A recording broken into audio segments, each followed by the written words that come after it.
तो हाँ जी, आपने ये मुझे डिटेल भेजी है, जतिन आपका नाम है। इस डिटेल के हिसाब से यहाँ पे आपकी कुंडली बनी है कर्क लगन की कुंडली, राशि आपकी मकर है और ये कुंडली यहाँ पे मैंने बना रखी है। और आपने 2-3 सवाल लिख के भेजे हैं कि एक तो आपकी नौकरी चली गई है, नौकरी दोबारा कब लगेगी, और आपने बोला है मन शांत आपका नहीं रहता, और विवाह के बारे में पूछा आपने। रिश्ता वैसे आपका हो चुका है। अब आपने मेरे से पहले भी कुंडली बना रखी है, मुझे बताया आपने, तो आपको मैंने देखो जी बताया होगा कि जो कुंडली होती है इसमें 12 ग्रह होते हैं, और वो 12 ग्रह मैं दोबारा लिख देता हूँ। ये है आपकी कुंडली में पहला ग्रह है, ये है दूसरा ग्रह, ये तीसरा ग्रह है, चौथा ग्रह, पाँचवा ग्रह, छठा, सातवां, आठवां, नौवां, 10वां, 11वां और लास्ट वाला 12वां ग्रह। अब ये जो 12 ग्रह मैंने लिखे हैं, इन ग्रहों से आपके जीवन के बारे में कुछ न कुछ पता किया जाएगा। जैसे कि इस पहले घर से हम पता करेंगे आपका जो शरीर है वो कैसा होगा, हेल्थ कैसी होगी, स्वभाव कैसा। दूसरा घर आपके धन का है, तीसरा घर छोटे भाई बहन, चौथा घर माता मकान वाहन, पांचवा घर बच्चों का है, छठा घर शत्रु रोग कर्जे का है, सातवां घर पत्नी का है, आठवें घर से उम्र देखेंगे, नौवें घर से भाग्य है, 10वां घर काम काज, 11वां घर आमदनी लाभ, और 12वें घर से आपके खर्चे देखे जाएंगे। तो आपने यहाँ पे मेरी 2 बातें नोट करनी है। पहली बात, जो मैंने 12 ग्रह लिखे हैं इनको याद कर लो, और दूसरी बात, इन 12 ग्रहों से जो कुछ देखा जाएगा वो याद कर लो।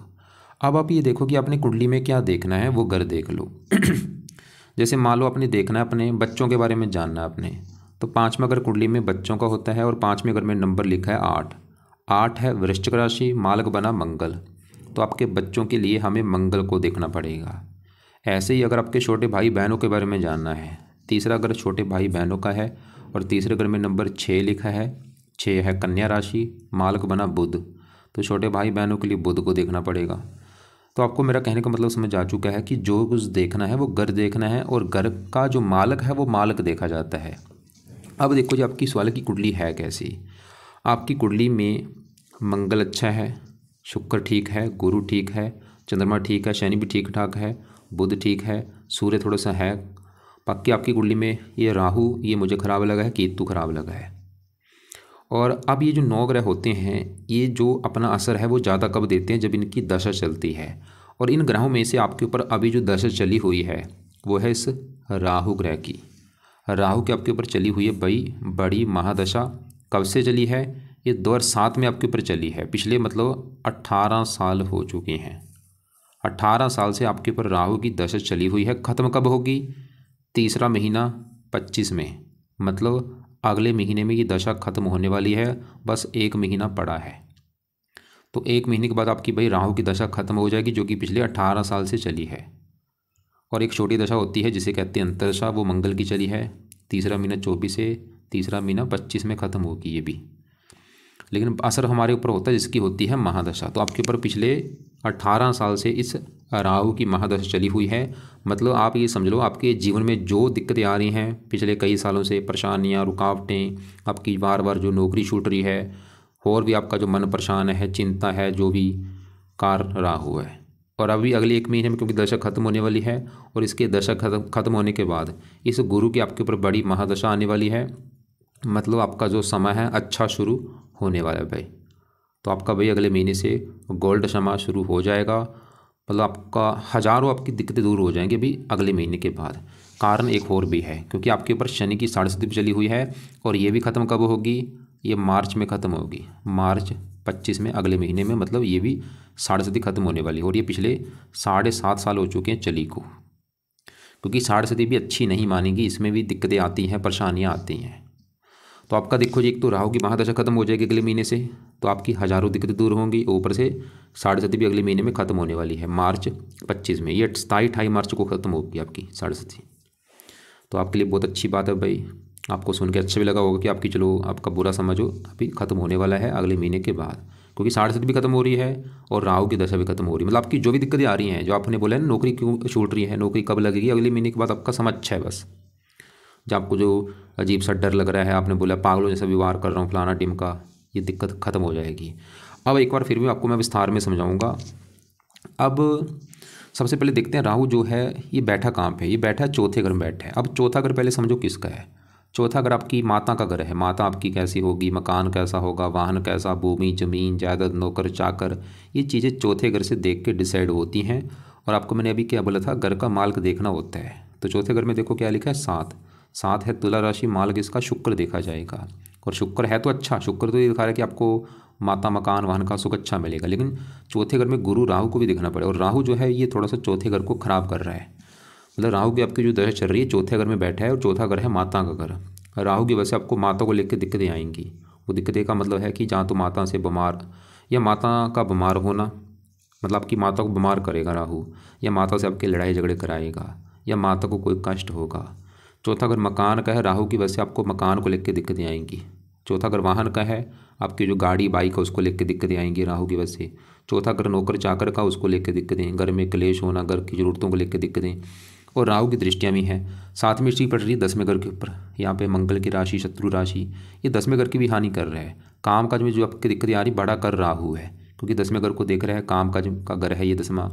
तो काम काज में दिक्कतें आना, 10वां घर पिता का है, पिता संबंधी दिक्कतें आना, सरकार का है, सरकारी कामों में दिक्कतें, मान हानि होना। बाहर में घर को देख रहा है, खर्चे बढ़ाना। 8वें घर को देख रहा है, स्ट्रगल, चिंता। तो अभी क्योंकि राहु की दशा खत्म होने वाली, चीज़ें अपने आप ही आपकी कम हो जाएंगी। मतलब राहु का असर रहेगा लेकिन बिल्कुल कम हो जाएगा। फिर भी आपको मैं राहु के 2-3 उपाय बोलूँगा करने के लिए, जो आप लंबे समय के लिए करो। जिसमें से पहला उपाय है दान राहु का जरूर करो भाई, दान मत छोड़ना। और ये दान की वीडियो आपको मैं दोबारा भेज दूंगा, क्या है वो दान देख लो। और ये दान या तो रोजाना करिया करो, या हफ्ते में 3-4 दिन, या शनिवार को जरूर करो, करते रहना दान आपने। दूसरा है राहु कवच का पाठ पढ़ा करो, या इसको सुन लिया करो, या पढ़ना है या सुनना है। तीसरा है राहु स्रोत का पाठ। तो ये 3 जो उपाय मैंने बोले हैं मैं बोलूँगा इनको मत छोड़ना, अभी करो कुछ महीने, मतलब 2, 3, 4, 5, 6 महीने, साल 2 करो ये दोनों उपाय। कब तक करने हैं, जब तक आपको लगता है कि हाँ भाई अभी मैं सफल हो चुका हूँ, सब कुछ मिल चुका है, कुछ दिक्कत नहीं आ रही, फिर ये छोड़ देना। बाकी दान तो फिर भी करते रहना। बाकी पाठ आप चाहे छोड़ देना, 2-3 महीने 5-6 महीने तक ये पाठ कर लो, राहु कवच और साहु स्रोत, चाहे पढ़ लिया करो चाहे सुन लिया करो। और मंत्र भी राहु का होता है, लेकिन मंत्र मत करना, मंत्र एक कर छोड़ दो। मैंने जो अभी बोल रहा हूँ अपनी मर्जी से मत करना, जो मैंने बता दिया वही करना है। ये नहीं कि आप अपनी तरह से मंत्र कर रहे हो, ये भी कर रहे हो, नहीं भाई। अगर पाठ बोले हैं पाठ ही करने हैं, दान बोला दान करना है। अब आगे बढ़ते हैं आपकी, क्योंकि देखो जी आने वाली है गुरु की दशा, और सवाल कि गुरु आपको क्या अच्छे बुरे फल देगा। देखो राहु के साथ गुरु बैठा है, और गुरु इस कुंडली में 2 घरों का मालिक है। तो मतलब गुरु बैठा है इस चौथे घर में, लेकिन गुरु का अपना घर है ये 9वां घर, और 9वें घर से भाग्य देखा जाता है। भाग्य आपका कैसा होगा, 9वां घर धर्म का भी होता है, तीर्थ यात्रा, विदेश यात्रा। और 9वें घर में लिखा है 12-12 मीन राशि, मालिक गुरु चौथे घर में बैठा है, भाग्य चौथे घर में।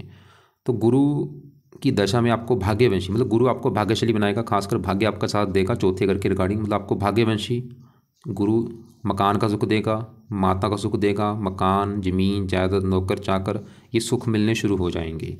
और गुरु की दृष्टि पड़ेगी 10वें घर के ऊपर, काम काज घर के ऊपर। गुरु आपको काम काज का सुख अच्छा देगा अपनी दशा में, और भी हज़ारों अच्छे फल देगा। लेकिन गुरु थोड़ा छठे घर का मालिक, लेकिन इसको ये कुंडली में योग कारक भी छठे घर का, वैसे इसको दोष ज़्यादा लगेगा नहीं।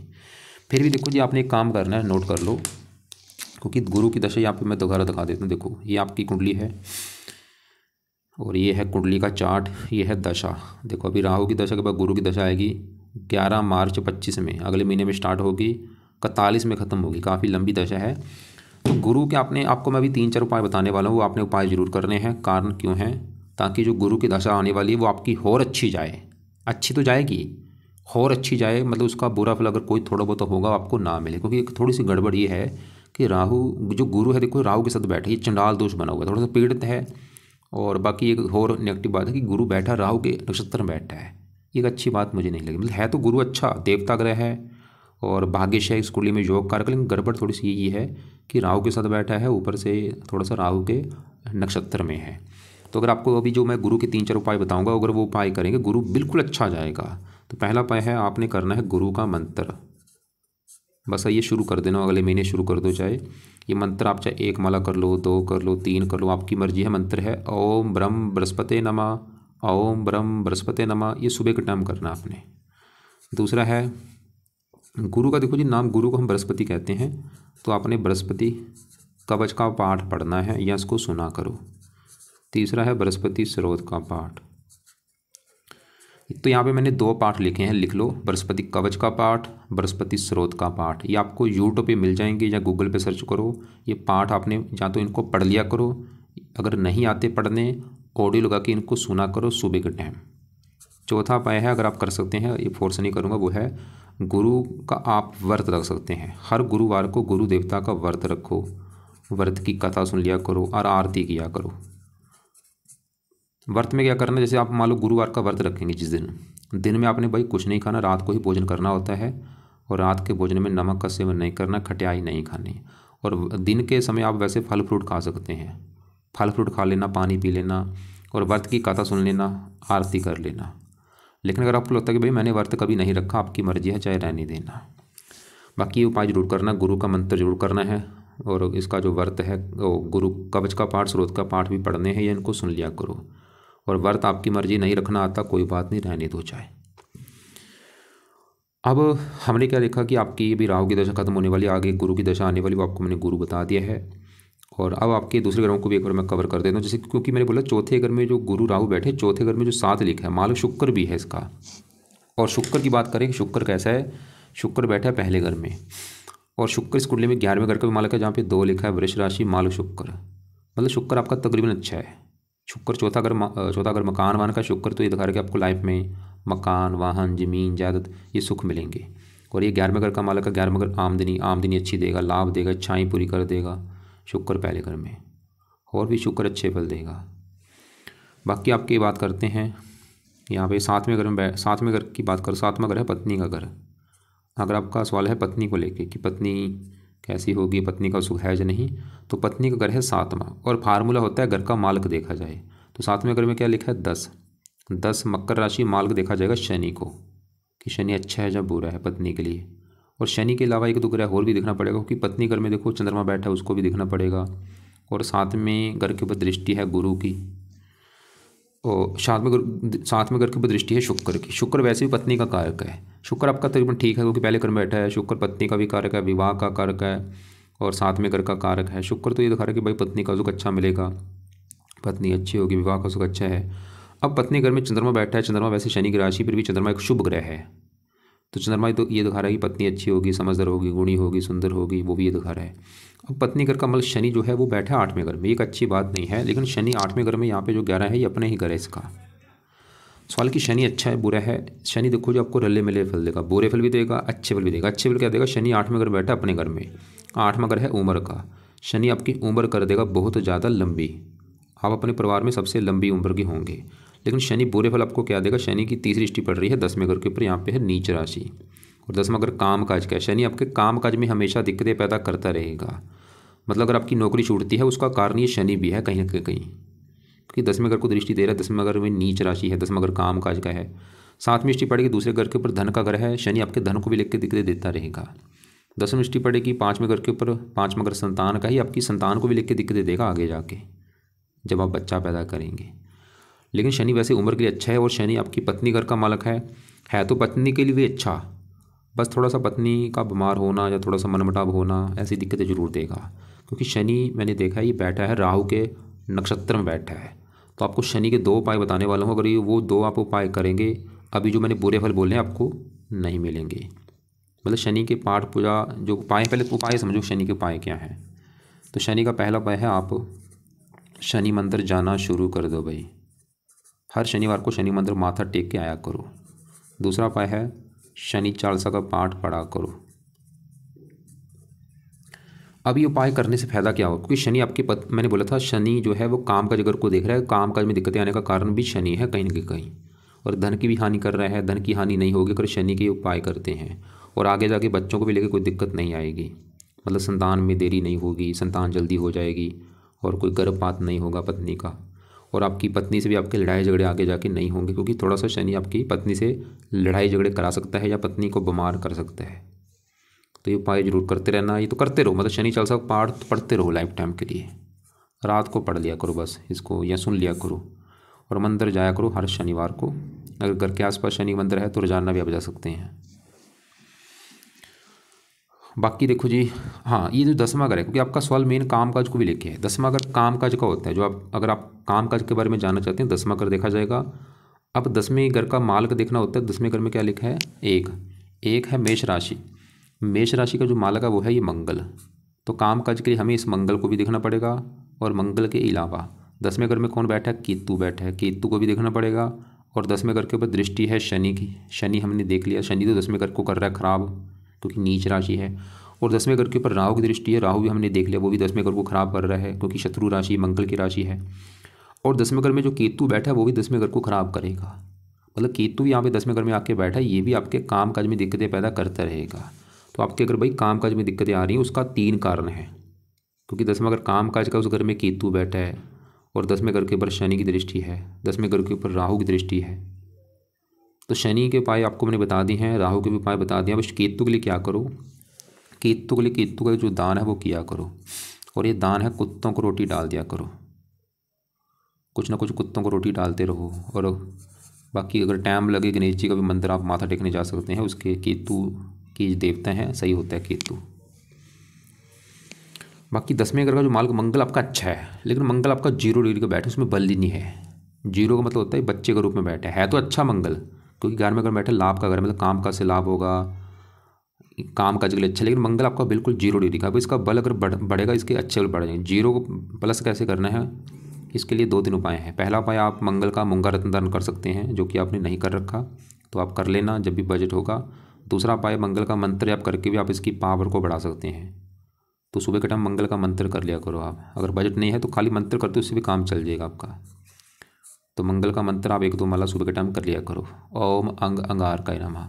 और मंगल आपकी इस 5वें घर का भी मालक है, जहाँ पे 8 लिखा है, वृश्चिक राशि मालक मंगल।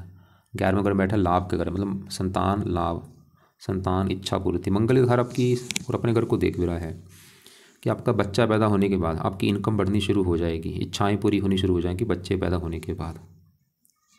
मंगल बल कम है भाई, बल इसका बढ़ाओ, मंत्र आप कर लिया करो, सबसे बेस्ट है।